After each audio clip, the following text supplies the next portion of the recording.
فإن حاجوك فقل أسلمت وجهي لله ومن اتبعن وقل للذين أوتوا الكتاب والأميين أأسلمتم فإن أسلموا فقد اهتدوا وإن تولوا فإنما عليك البلاغ واللہ بصیر بالعباد۔ پھر اگر وہ آپ سے جھگڑا کریں تو آپ کہہ دیجئے کہ میں نے اور جس نے میری پیروی کی اپنا چہرہ اللہ کے سپرد کر دیا۔ اور اہل کتاب اور امی یعنی ان پڑھ لوگوں سے پوچھئے کہ کیا تم اسلام لاتے ہو؟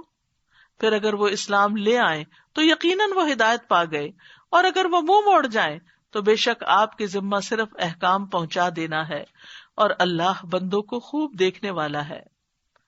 فَإِنْ حَاجُّوكَ، پھر وہ اگر تم سے جھگڑا کریں یعنی اللہ کی توحید کے بارے میں جھگڑا کریں۔ یاد رکھیے کہ سورۃ آل عمران کی ابتدائی آیات جو ہیں وہ اس موقع پر نازل ہوئی تھیں جب نبی صلی اللہ علیہ وسلم کی خدمت میں مختلف طرف سے وفود آ رہے تھے، عام الوفود جس کو کہتے ہیں 9 ہجری۔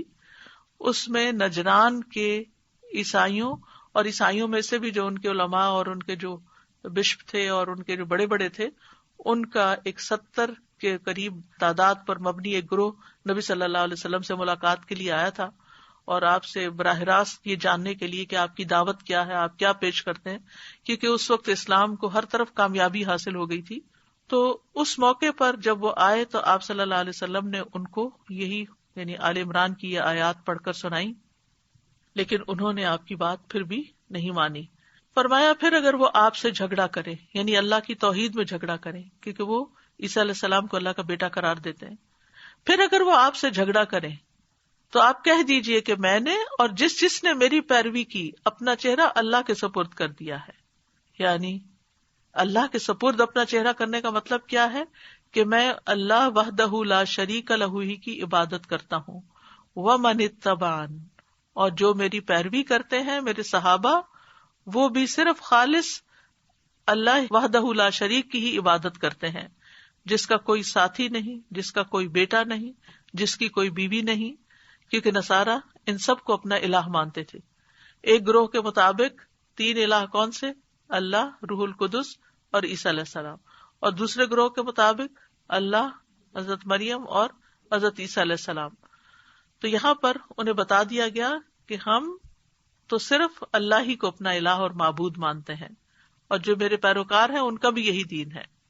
وَمَنِ اتَّبَعَنِ، اور سورۃ یوسف میں بھی آتا ہے قُلْ هَٰذِهِ سَبِیلِی ادعو الی اللہ علی بصیرۃ انا ومن اتبعنی وسبحان اللہ وما انا من المشرکین، کہہ دیجیے یہی میرا راستہ ہے، میں اللہ کی طرف بلاتا ہوں پوری بصیرت پر، میں اور وہ بھی جنہوں نے میری پیروی کی ہے، اور اللہ پاک ہے اور میں شریک بنانے والوں میں سے نہیں ہوں۔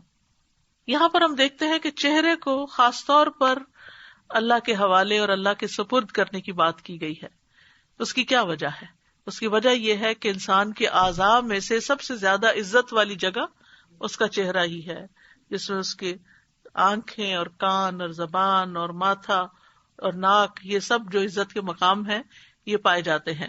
اور جب چہرہ کسی چیز کی طرف متوجہ ہو جاتا ہے تو پھر سمجھے پورا وجود اس طرف متوجہ ہو جاتا ہے، اور تمام اعضاء اسی طرف کو مطیع ہو جاتے ہیں۔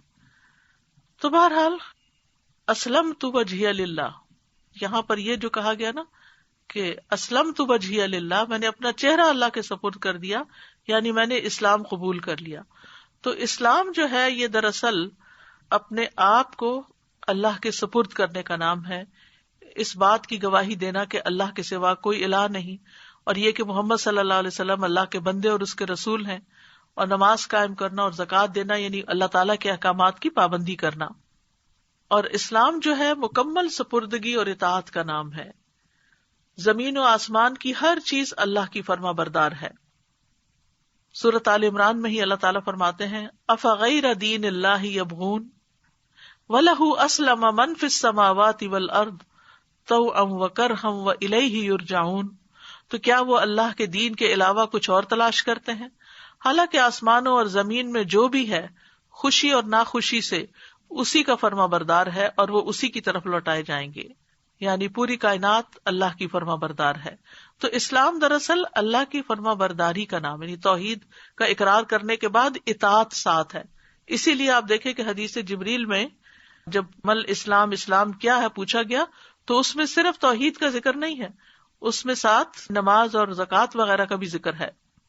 اللہ سبحانہ تعالیٰ نے اپنی اطاعت کے لیے بندوں کو پیدا کیا ہے، اور مومن جو ہوتا ہے وہ ایک فرما بردار اونٹ کی طرح ہوتا ہے، اسے جہاں لے جایا جائے وہ چل پڑتا ہے، اور جہاں بٹھایا جائے وہاں بیٹھ جاتا ہے، یعنی جیسے اللہ تعالیٰ حکم دیتا ہے ویسے ہی وہ کرتا چلا جاتا ہے۔ تو اصل چیز ہے خود کو رب کے سپرد کرنا۔ حضرت ابراہیم علیہ السلام نے کیا کیا تھا؟ اذ قال لہ ربہ اسلم قال اسلمت لرب العالمین، جب اس کے رب نے اس سے کہا فرما بردار ہو جا تو اس نے کہا میں فرما بردار ہو گیا۔ اور پھر ومن احسن دینا ممن اسلم وجہہ للہ وہو محسن واتبع ملت ابراہیم حنیفا واتخذ اللہ ابراہیم خلیلا، اور دین کے لحاظ سے اس سے بہتر کون ہے جس نے اپنا چہرہ اللہ کے تابع کر دیا، یعنی میں وہی دیکھوں گا جو اللہ کو پسند ہے، میں وہی سنوں گا جو اللہ کو پسند ہے، میں وہی بولوں گا جو اللہ کو پسند ہے، میرا ماتھا جھکے گا تو اللہ ہی کے سامنے جھکے گا، میرا دماغ سوچے گا تو اللہ ہی کے حکم کے مطابق سوچے گا، یعنی میرا سب کچھ جیسے ایک دوسری جگہ پر آتا ہے قل ان صلاتی ونسکی ومحیای ومماتی للہ رب العالمین لا شریک لہ وبذلک امرت وانا اول المسلمین۔ تو اس سے کیا پتہ چلتا ہے کہ ان صلاتی یعنی میری نماز، میری عبادت، ونسکی میری قربانی، ومحیای میری زندگی، ومماتی میری موت، للہ رب العالمین اللہ رب العالمین کے لیے جس کا کوئی شریک نہیں۔ مجھے اسی کا حکم دیا گیا ہے کہ میری یہ ساری عبادتیں اللہ کے لیے خالص ہوں۔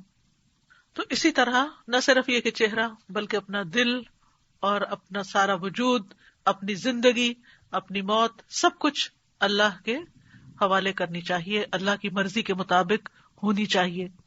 حکیم بن معاویہ اپنے والد سے روایت کرتے ہیں، وہ کہتے ہیں میں رسول اللہ صلی اللہ علیہ وسلم کے پاس آیا اور میں نے عرض کیا کہ میں نے اپنے ہاتھوں کی انگلیوں کی تعداد کے مطابق قسم کھائی تھی کہ میں آپ کے پاس نہیں آؤں گا، اور دونوں ہاتھوں کی انگلیوں کو ایک دوسرے میں داخل کیا، ایسے بھی کیا اور ہر انگلی پہ قسم کھائی کہ میں آپ کے پاس نہیں آؤں گا، لیکن اب میں آپ کے پاس آ گیا ہوں۔ تو قسم ہے اس ذات کی جس نے آپ کو حق کے ساتھ بھیجا، کہ اس نے آپ کو کس چیز کے ساتھ بھیجا ہے، یعنی آپ بتائیے آپ کیا دعوت دیتے ہیں؟ آپ نے فرمایا اسلام کے ساتھ۔ انہوں نے پوچھا اسلام کیا ہے؟ آپ نے فرمایا کہ تم اپنا دل اللہ کے سپرد کر دو، اور یہ کہ تم اپنے چہرے کا رخ اللہ کی طرف کر دو۔ آج آپ اپنے بچوں سے جا کے ضرور پوچھیں کہ اسلام کیا ہے، تم کیا سمجھتے ہو؟ کیونکہ ہم لوگ جو بائی برتھ مسلمان ہو چکے ہیں نا، تو ہمارا یعنی کہ طریقہ کیا ہے کہ ہم شعوری طور پر اسلام کے لیے علم حاصل نہیں کرتے۔ کون ہو مسلمان ہے؟ مسلمان کون ہوتا ہے؟ آئیں بائیں شائیں، وہ جو نماز پڑھتا ہے، کوئی کہے گا وہ جو اچھا اخلاق رکھتا ہے، کوئی کچھ بتائے گا، کوئی کچھ بتائے گا، لیکن وہ چیز جو خود نبی صلی اللہ علیہ وسلم نے بتائی اور وہ چیز جو ہمیں کرنی چاہیے، جو پتہ ہونی چاہیے۔ ہماری ایک ٹیچر نے جب میں گریڈ 9 میں تھی اس وقت ہمارے ساتھ یہ ایکسرسائز کی تھی، اور آج تک مجھے یہ بات نہیں بھولتی کہ انہوں نے اتنے اچھے طریقے سے ہمیں اسلام کا پورا کانسیپٹ سمجھا دیا تھا کہ اسلام کا جو لفظ ہے وہ اپنے آپ کو کسی کے حوالے کر دینا، یعنی اپنی مرضی نہیں پھر رہتی، پھر جس کے حوالے کیا نا اس کی مرضی۔ تو اس سے یہ بات سمجھ میں آ گئی کہ پھر اچھا اگر ہم مسلمان ہیں تو پھر تو آٹومیٹیکلی ہمیں ہر وہ کام کرنا ہے جو اللہ کی مرضی کے آگے سبمٹ کرنا ہے اپنے آپ کو، سبمیشن ہے۔ اسی طرح زبان سے اقرار اور اعضاء سے عمل کرنے کا نام بھی اسلام ہے۔ ان المسلمین والمسلمات والمؤمنین والمؤمنات والقانتین والقانتات والصادقین والصادقات والصابرین والصابرات والخاشعین والخاشعات والمتصدقین والمتصدقات والصائمین والصائمات والحافظین فروجہم والحافظات والذاکرین اللہ کثیرا والذاکرات اعد اللہ لہم مغفرۃ واجرا عظیما۔ تو یہ ساری صفات جو ہیں یہ ایک مسلمان کے اندر ہوتی ہیں۔ آغاز ہی اسلام سے ہوا۔ بے شک مسلم مرد اور مسلم عورتیں، مومن مرد اور مومن عورتیں، فرما بردار مرد اور فرما بردار عورتیں، سچے مرد اور سچی عورتیں، اور صبر کرنے والے مرد اور صبر کرنے والی عورتیں، عاجزی کرنے والے مرد اور عاجزی کرنے والی عورتیں، صدقہ دینے والے مرد اور صدقہ دینے والی عورتیں، روزہ رکھنے والے مرد اور روزہ رکھنے والی عورتیں، اپنی شرمگاہوں کی حفاظت کرنے والے مرد اور حفاظت کرنے والی عورتیں، اور اللہ کا بہت ذکر کرنے والے مرد اور ذکر کرنے والی عورتیں، ان کے لیے اللہ نے بڑی بخشش اور بہت بڑا اجر تیار کر رکھا ہے۔ یہ مومن کی مخصوص علامات ہیں کہ جو مسلم ہے، جو اسلام لایا ہے، اس کے اندر یہ ساری صفات ہونی چاہیے۔ اور پھر اسلام کے ارکان کی بھی حفاظت ضروری ہے، اور پھر اللہ کی طرف دیکھتے ہوئے زندگی بسر کرنا، ہر چیز میں یہ سوچنا کہ میرا رب کیا سوچے گا، میرا رب کیا چاہے گا، میرے رب کو بھی پسند ہے یا نہیں۔ ابو درداء کہتے ہیں کہ میں تمہیں ایک حدیث سناتا ہوں جو میں نے خود رسول اللہ صلی اللہ علیہ وسلم سے سنی۔ آپ کو فرماتے ہوئے میں نے سنا کہ اللہ کی عبادت اس طرح کرو گویا تم اسے دیکھ رہے ہو، اور اگر تم اسے دیکھ نہیں رہے تو یقیناً وہ تمہیں دیکھ رہا ہے۔ پھر اسی طرح لوگوں کو سلامتی دینا، اپنی ذات سے کسی کو تکلیف نہ دینا، کیونکہ جس کی زبان اور ہاتھ سے سارے مسلمان سلامت رہے وہ دراصل مسلم ہے۔ پھر دین اسلام پر راضی ہو جانا، رضیت باللہ ربا وبالاسلام دینا وبمحمد نبیا، اور پھر مرتے دم تک اللہ کی فرما برداری پر قائم رہنا۔ اللہ سبحانہ وتعالیٰ فرماتے ہیں یا ایھا الذین آمنوا اتقوا اللہ حق تقاتہ ولا تموتن الا وانتم مسلمون، اے لوگو جو ایمان لائے ہو اللہ سے ڈرو جیسا کہ اس سے ڈرنے کا حق ہے، اور تم ہرگز نہ مرو مگر اس حال میں کہ تم مسلم ہو۔ علامہ اقبال نے بھی کہا تھا نا، چومی گویم مسلمانم بلرزم کمی دانم مشکلات لا الہ را، جب میں کہتا ہوں کہ میں مسلمان ہوں تو میں لرز اٹھتا ہوں، کیونکہ مجھے معلوم ہے کہ لا الہ الا اللہ کی مشکلات کیا ہے، یعنی مجھے کیا کچھ کرنا ہے، اور اس کرنے کے لیے ہمیں سیکھنا ہے، جاننا ہے، جب تک جانتے نہیں کر بھی نہیں سکتے۔ وَقُلْ لِلَّذِينَ أُوتُوا الْكِتَابَ وَالْأُمِّيِّينَ أَأَسْلَمْتُمْ فَإِنْ أَسْلَمُوا فَقَدِ اهْتَدَوْا، اور کہہ دیجیے ان لوگوں سے جنہیں کتاب دی گئی اور امیوں سے، امی کون تھے؟ اہل عرب۔ أَأَسْلَمْتُمْ، کیا تم اسلام لاتے ہو، اسلام قبول کرتے ہو؟ نبی صلی اللہ علیہ وسلم کے سامنے دو گروہ تھے، ایک اہل کتاب کا تھا جو مدینہ میں تھے، اور دوسرے مکہ اور اطراف میں تھے، کون؟ اہل عرب۔ اور خود مدینہ کے اندر بھی اوس اور خزرج اہل عرب میں سے تھے۔ اور ان کو امی کس لیے کہا جاتا ہے؟ یعنی ان کے پاس علم نہیں تھا۔ أَأَسْلَمْتُمْ، کیا تم اسلام لاتے ہو؟ فَإِنْ أَسْلَمُوا فَقَدِ اهْتَدَوْا، پھر اگر وہ اسلام لے آئے تو وہ ہدایت پا گئے۔ ابو ہریرہ کہتے ہیں کہ ایک دفعہ ہم مسجد نبوی میں تھے کہ نبی صلی اللہ علیہ وسلم گھر سے باہر تشریف لائے اور فرمایا یہودیوں کے پاس چلیں۔ چنانچہ ہم روانہ ہوئے حتیٰ کہ بیت المدراس کے پاس آئے، یعنی ان کا سینٹر تھا۔ تو آپ نے ان سے فرمایا اسلام لے آؤ تم سلامت رہو گے، اسلام لے آؤ تم سلامت رہو گے۔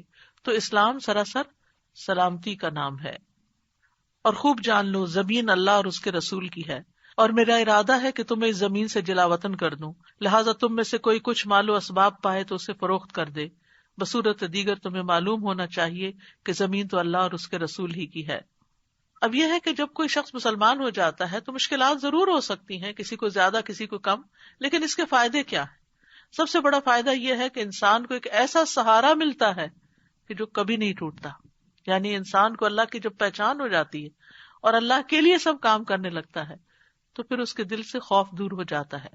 وَمَن يُسْلِمْ وَجْهَهُ إِلَى اللَّهِ وَهُوَ مُحْسِنٌ فَقَدِ اسْتَمْسَكَ بِالْعُرْوَةِ الْوُثْقَىٰ وَإِلَى اللَّهِ عَاقِبَةُ الْأُمُورِ، اور جو شخص اپنا چہرہ اللہ کے سپرد کر دے اور وہ نیکی کرنے والا ہو تو یقیناً اس نے مضبوط کڑے کو اچھی طرح پکڑ لیا، اور تمام کاموں کا انجام اللہ ہی کی طرف ہے۔ پھر اسی طرح یہ کہ انسان کے اوپر نصیحت کا اثر ہوتا ہے، ان تسمعوا الا من یؤمن بآیاتنا فهم مسلمون، تم نہیں سناتے مگر انہی کو جو ہماری آیات پر ایمان لاتے ہیں، پھر وہ فرما بردار ہیں۔ پھر خوف اور غم سے نجات مل جاتی ہے۔ یا عبادی لا خوف علیکم اليوم ولا انتم تحزنون الذین آمنوا بآیاتنا وکانوا مسلمین، اے میرے بندو آج نہ تم پر کوئی خوف ہے نہ تم غمگین ہوگے، وہ لوگ جو ہماری آیات پر ایمان لائے اور وہ فرما بردار تھے۔ پھر رب کے ہاں اجر لکھا جاتا ہے، بلا من اسلم وجہہ للہ وہو محسن فلہ اجرہ عند ربہ ولا خوف علیہم ولا ہم یحزنون، کیوں نہیں جس نے اپنا چہرہ اللہ کے تابع کر دیا اور وہ نیکی کرنے والا ہو تو اس کے لیے اس کا اجر اس کے رب کے پاس ہے، اور نہ ان پر کوئی خوف ہے اور نہ وہ غمگین ہوں گے۔ نعمتوں والی جنتوں میں داخلہ ہے۔ ان للمتقین عند ربہم جنات النعیم افنجعل المسلمین کالمجرمین ما لکم کیف تحکمون۔ بلا شبہ ڈرنے والوں کے لیے ان کے رب کے ہاں نعمت والے باغات ہیں، تو کیا ہم فرما برداروں کو جرم کرنے والوں کی طرح کر دیں گے؟ کیا ہے تمہیں، تم کیسے فیصلے کرتے ہو؟ تو بہرحال جو شخص اسلام لے آئے وہ امن میں آ جاتا ہے، دنیا میں بھی اور آخرت میں بھی۔